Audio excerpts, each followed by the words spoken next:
explosion behind him painted the sky in orange and ash, but he didn't flinch.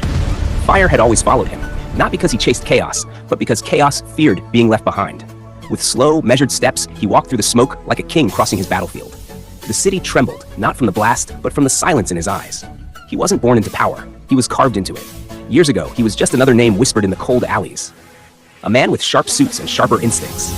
While others relied on guns and rage, he relied on patience. He studied people the way generals study maps. He learned their fears, their desires, their weaknesses, and when he moved precisely.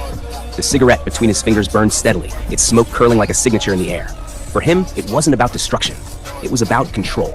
Every fire that lit the night was a message. Every fallen enemy was a lesson written in ash. But power came with a cost. In the quiet moments, when the streets were empty and the city lights flickered like distant stars, he sometimes wondered what remained of the man he used to be. The laughter he once had. The trust he once gave. Those things had been traded, piece by piece, for survival. Tonight was different. The men who betrayed him thought they had won. They believed the blast would erase his empire, that fear would finally loosen his grip on the city. They didn't understand one thing. He had built his legacy on ruins before. Ash was not an ending. It was a beginning. As he reached the end of the street, sirens echoed in the distance. People watched from windows, whispering his name like it was both a curse and a prayer. He adjusted his gloves calmly, his expression unreadable.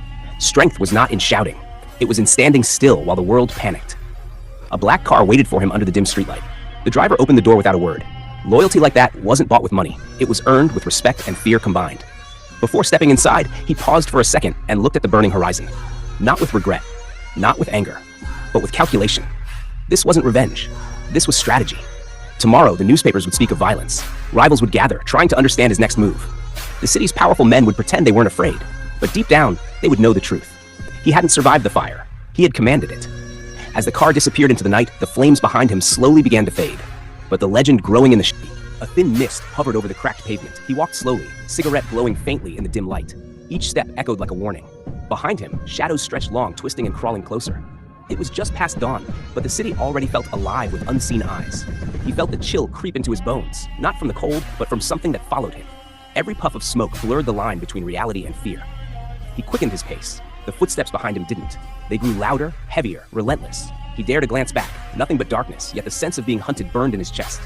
In that early morning stillness, he realized, some things don't need to be